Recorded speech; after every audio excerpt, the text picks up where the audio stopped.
So what I want to show you here is basically how to use your meat thermometer and how to tell when your meat is cooked. What I'm using is I'm using my taste crate pan, my frying pan that comes with all the taste crates, and I'm going to cook some chicken breasts. So I'm going to seal the chicken in the pan, and then I'm going to pop it into the oven, and I'm going to check that it's cooked using my digital meat thermometer. For me, probably two of the things that are in the top 5 of what you need in a kitchen are a good frying pan and a digital meat thermometer. Now there's obviously other stuff that's important too, all of which is included in your taste crate, but the pan is really important, and I always cook on stainless steel. Okay, I'm not a fan of non-stick pans. I use them for eggs, really, and eggs alone. I just find they never stay non-stick. People put them in the dishwasher when they shouldn't, and they just don't last very long, and you don't get a good seal on meat or on fish. So stainless steel is my choice always. Absolutely love it. If you treat it properly, it is non-stick, okay? So when I sold one of my first taste crates, somebody rang me about 2 weeks after she got it and said, the pan it's not non-stick, everything's sticking to it. And we clarified that what she was doing was putting oil into a cold pan, letting that oil come to temperature, and then adding the meat, and it was sticking a little bit, right? And that's not the way stainless steel works. What you need to do with a good stainless steel pan, our stainless steel pans that are in our taste crates, they're catering quality, they've been sourced from catering suppliers, they are brilliant pans, right? What you want to do is you want to heat the pan up first, okay, until your pan is really hot, then you add oil, and then you heat the oil. And then you add your meat or your fish, or you can make egg fried rice in this, and it will be non-stick if you treat it that way, okay?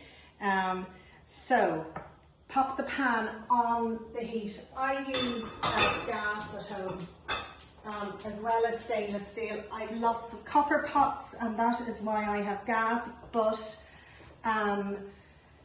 our taste crate pan is great on induction either, and it's also great on ceramic, okay? But as I say, I'm using it on gas, right?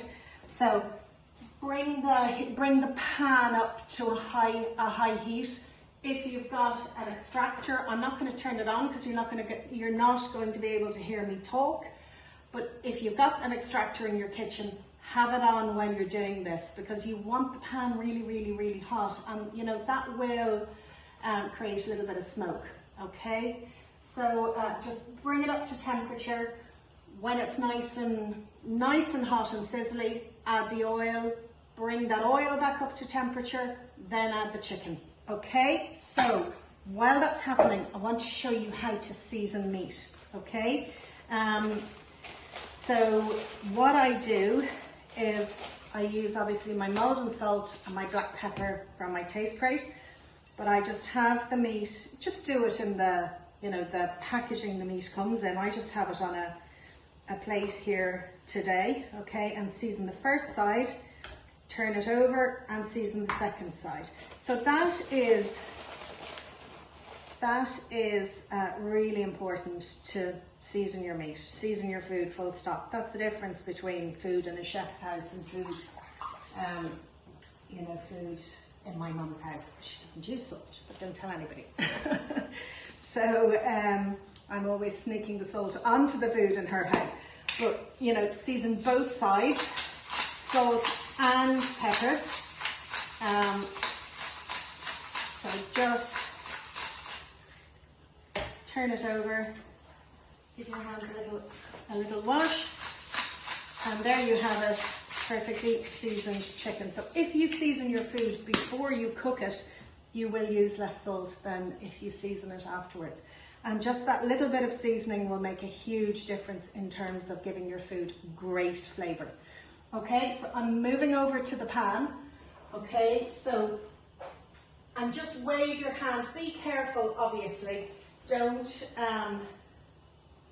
burn yourself here. Okay, and it's lovely and hot there.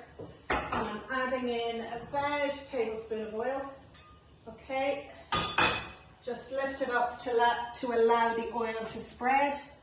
Grab your tongs and bring your chicken over to the pan and go skin side down and let the skin go crispy. Okay, and what I do when I'm cooking chicken, I do it on the pan until it's golden brown. Both sides, seal both sides,